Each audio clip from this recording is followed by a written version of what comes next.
റസൂലുള്ളാഹി തങ്ങൾ പറയുന്നു സ്വല്ലല്ലാഹു അലൈഹി വസല്ലം മിഖ്ദാദ് ബിൻ അസ്വദ് റളിയല്ലാഹു അൻഹു ഉദ്ധരിച്ച ഹദീസ്, മക്കയിലെ ആദ്യകാല മുസ്ലിമീങ്ങളിൽപ്പെട്ട മഹാൻ മിഖ്ദാദ് റളിയല്ലാഹു അൻഹു, മാ തഖൂലൂന ഫിസ്സിനാ, വ്യഭിചാരത്തെക്കുറിച്ച് എന്താണ് നിങ്ങളുടെ അഭിപ്രായം? തങ്ങൾ ചോദിക്കുന്നു, വ്യഭിചാരത്തെക്കുറിച്ച് എന്താണ് നിങ്ങൾ മനസ്സിലാക്കിയത്?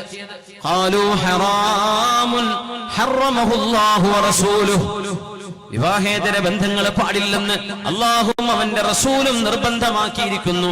അത് പാടില്ല എന്ന വിഷയം, അത് ഹറാമാണെന്ന് വ്യക്തമാണ്. വിവാഹേതര ബന്ധങ്ങൾ ഹറാമ് തന്നെ.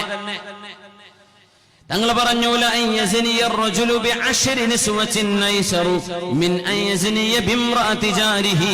നിങ്ങൾ 10ഓളം വ്യഭിചാരം ചെയ്യുന്നത് നിങ്ങളുടെ അയൽവാസിയെ വ്യഭിചരിക്കുന്നതിന് തുല്യമോ അതിലേറെ ഗൗരവമോ ആണ്.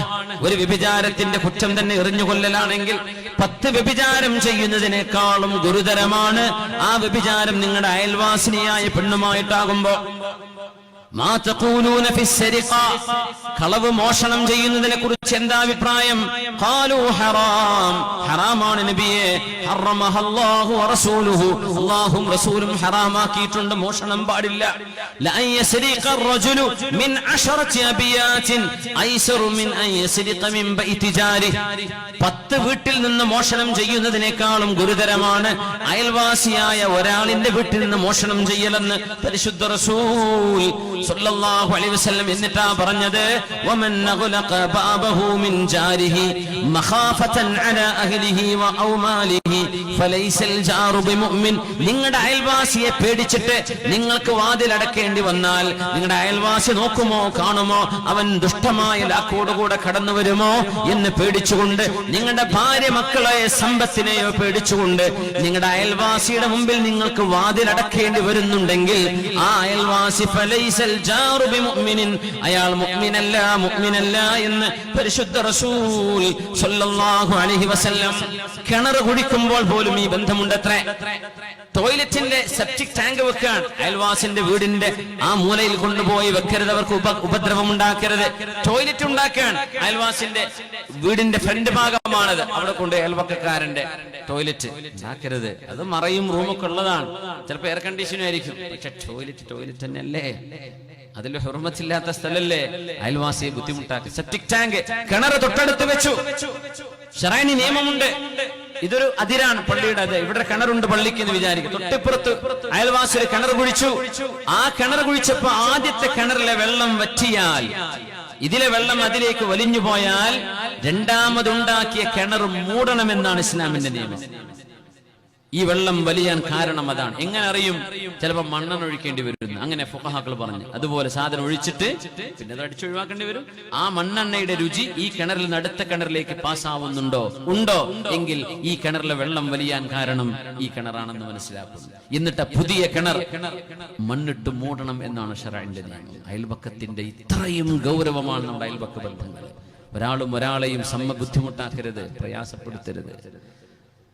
വീടിന്റെ ഏതെങ്കിലും ചെടികളോ ഇതുപോലെ തെങ്ങുകളോ ചാഞ്ഞു നിൽക്കുകയാണ്, അവർക്ക് വിഷമുണ്ടാക്കും. കുട്ടികൾ കളിക്കുന്ന മുറ്റമാണ്, തേങ്ങ തലയിൽ വീണേക്കും.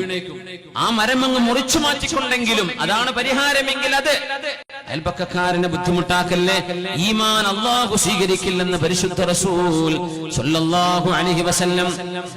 മഹാനായ അബൂ ഹുറൈറ റളിയല്ലാഹു അൻഹുവിന്റെ മഹാനവറുകൾ പറഞ്ഞ ഒരു സംഭവം, ലാ യംനഅന്ന ജാറുൻ ജാറഹു അൻ യഗ്രിസ ഖശബഹു ഫീ ജിദാരിഹി, ലാ യംനഅന്ന ജാറുൻ ജാറഹു അൻ യഗ്രിസ ഖശബഹു ഫീ ജിദാരിഹി. അടുത്തടുത്ത് വീട് വെക്കുന്ന ചുറ്റുപാട് മക്കയിലും മദീനത്തൊക്കെ ചെന്നാൽ മനസ്സിലാവും. നമ്മുടെ നാടുകളിൽ വീടുകളൊക്കെ ഗ്രാമങ്ങളെ പോലെ വിട്ടുവിട്ടാണ്. അടുത്ത വീട് ഈ ഒരു ചുമരിനെ ചാടി ഇവിടെ ഒരു ചുമര് വരും.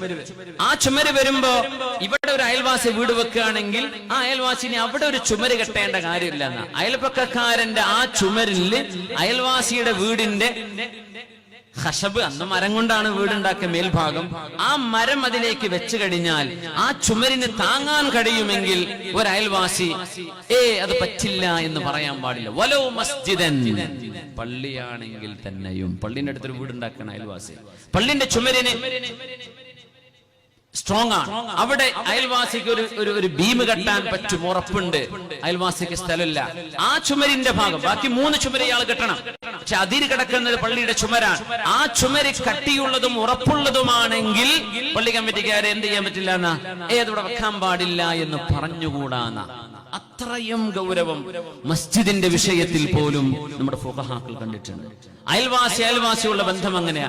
അയൽവാസിയുടെ വീടിന്റെ ഒരു ചുമരിന്റെ ഭാഗം തന്റെ അയൽവാസിക്ക് തന്റെ ഒരു ചുമരായിട്ട് കാണാം.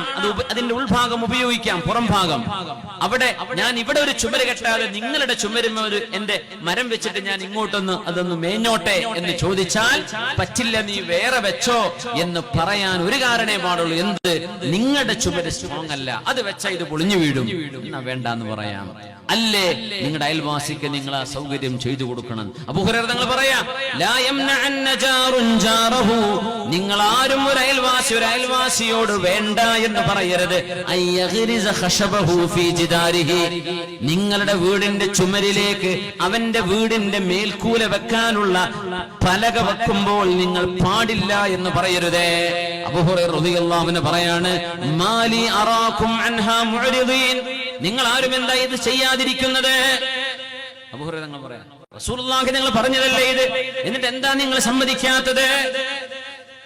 വല്ലാഹി ലൽഖയന്ന ബിഹാ ബൈന അക്താഫികും, ഞാൻ ഈ നിയമം നിങ്ങളുടെ ചുമലിലേക്ക് ഏൽപ്പിക്കുകയാണ്. അല്ലാഹുവിന്റെ റസൂലിന്റെ നിയമമാണ്. വലൗ കാന ഹാദൽ ജിദാറു മസ്ജിദൻ വയജൂസു ഹാദാ, ഹംബലി മദ്ഹബിന്റെ അഭിപ്രായമാണ്. പക്ഷേ ഫുഖഹാഇന്റെ ആ ഒരു വീക്ഷണം ഞാൻ അത്ഭുതപ്പെടാൻ. ഹംബലി മദ്ഹബിലാണ്. الحنابلة قالت الحنابلة يجوز هذا ولو كان هذا الجار مسجدا إذا كان جداره قويا فيجوز حينئذ أن تضع خشب سقفك على جدار المسجد وهو بيت الله. الله نبليان ആ പള്ളിയുടെ ഒരു ചുമരാണ് നിങ്ങളുടെ വീടിന്റെ ഒരു അതിർത്തിയായി വരുന്നത്. അവിടേക്ക് നിങ്ങളുടെ വീടിന്റെ മേൽക്കൂര വെക്കാൻ പള്ളി കമ്മിറ്റിക്കാരെ തടസ്സം നിൽക്കാൻ പാടുള്ളതല്ല എന്ന് ഹംബലി മദ്ഹബിലെ ഫുഖഹാക്കൾക്ക് അഭിപ്രായമുണ്ട്. സുബ്ഹാനല്ലാഹ്. പിന്നെ നാട്ടുകാരുടെയും നമ്മുടെ വീട്ടുകാരുടെയും കഥ എത്രയാണ്. അള്ളാഹുവിന്റെ മസ്ജിദാണത്.